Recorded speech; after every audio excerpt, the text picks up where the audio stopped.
aceitou o desafio, porque alguém não se acovardou, porque alguém entendeu que falar de Jesus não é coisa muito difícil, muito delicada.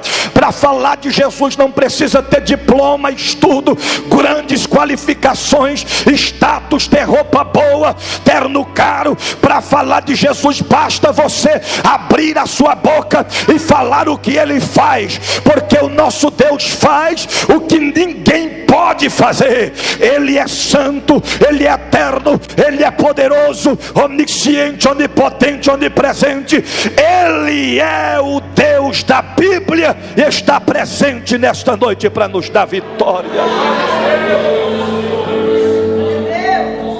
O Senhor fez promessas a Simão Pedro: tu serás pescador de almas. Os tempos se passaram, os tempos se passaram. Eu imagino que a antiga serpente olhava e dizia: a promessa ainda não se cumpriu.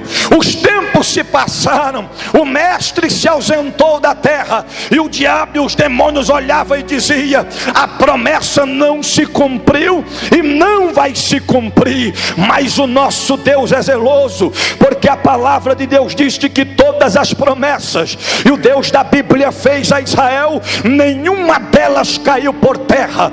Estamos em Atos dos Apóstolos, capítulo de número 2. A Bíblia fala a respeito da descida do Espírito Santo, que cumprindo-se o dia de Pentecostes, estavam todos reunidos no mesmo lugar, e de repente veio do céu um vento veemente e impetuoso, e encheu toda a casa onde eles estavam, e foram distribuídas sobre eles línguas repartidas como fogo, conforme o Espírito lhes concedia que falasse. A Bíblia diz que depois que todos foram cheios do Espírito Santo, eles saíram pelas ruas, cheios da glória, cheios da presença de Deus. E há quem diga que eles estavam como estavam embriagados. Algumas pessoas olhavam e diziam: estão embriagados, estão bêbados, beberam demais, e começaram a caluniar o povo de Deus, começaram a alfinetar o povo de Deus, começaram a perseguir o povo de Deus, dizendo: estão embriagados. Naquele instante tem alguém que está escutando, está se segurando para não intervir, mas conforme o povo ia oprimindo, caluniando, ele não aguentou. Quem é ele? Pedro. Pedro se coloca de pé e diz: vocês não sabem de nada, esses homens e mulheres não estão embriagados. O que está acontecendo aqui é um cumprimento de promessa, o que foi dito por intermédio do profeta Joel. Assim diz o Senhor que acontecerá nos últimos dias, que derramarei do meu espírito sobre toda a carne, e os vossos filhos e vossas filhas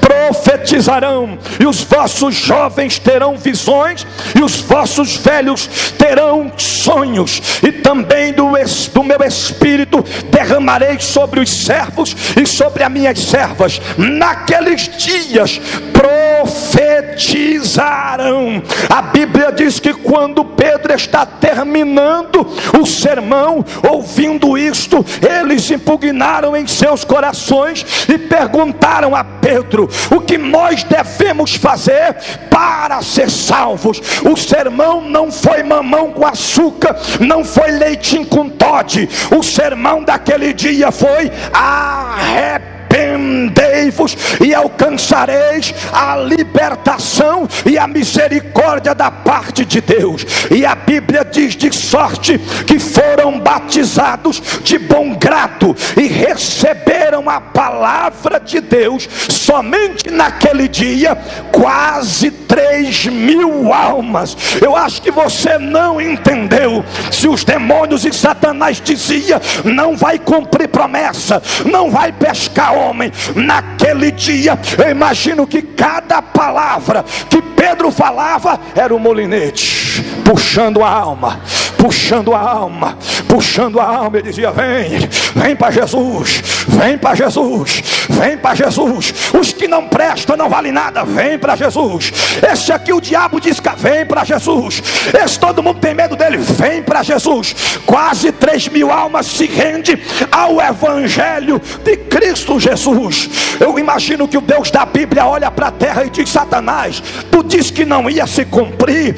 Pedro, começou agora que a pescaria começou. A Bíblia nos diz em Atos dos Apóstolos, no capítulo de número 3, que Pedro e João estão subindo ao templo, a hora da oração nona, e era trazido um varão desde o ventre de sua mãe, que era coxo, a qual todos os dias põe à porta do templo, chamada Formosa, para pedir esmolas. E vendo Pedro e João que ele estava ali sentado esmolando, ao passar por eles, a Bíblia diz que Pedro olha para eles, e ele olhando para eles, esperando receber alguma coisa. Não sabia ele que o Deus da Bíblia, a quem nós servimos e buscamos, não é Deus de resto, não é Deus de sobra. Deus não dá esmola para ninguém, Deus não dá sobra para ninguém, Deus não recebe sobra e resto de ninguém.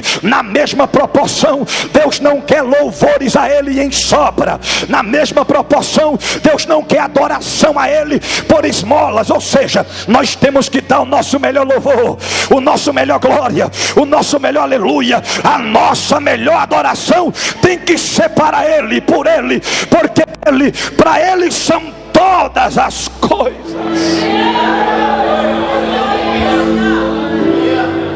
Eles passam pelo homem, ele cabeça abaixo, com a mão estendida, esperando receber alguma coisa. Imagino que Pedro olha para João e disse: João, eu não tenho nenhum centavo hoje, eu não tenho prata, eu não tenho ouro, mas o que a gente tem, a gente vai dar para esse camarada aqui. Porque quem serve a Deus tem que estar preparado para tudo, para servir a Deus no pouco ou no muito, tendo ou não tendo. Nem sempre a gente vai ter, mas Deus cuida de todos os detalhes da nossa vida. Naquele momento Pedro olha para ele e diz: rapaz, olha para nós, rapaz. Em outras palavras, o tempo de andar com a cabeça baixa acaba hoje. Por quê? Porque o pescador de homens acabou de chegar. Eu não tenho prata e eu não tenho ouro, mas o que nós temos, isto eu te dou. Levanta e anda em nome de Jesus. O homem se colocou de pé. Você pensa que ele foi para casa? Ele entrou no templo para adorar a Deus, porque o pescador de homens chegou ali para mudar a história daquele homem.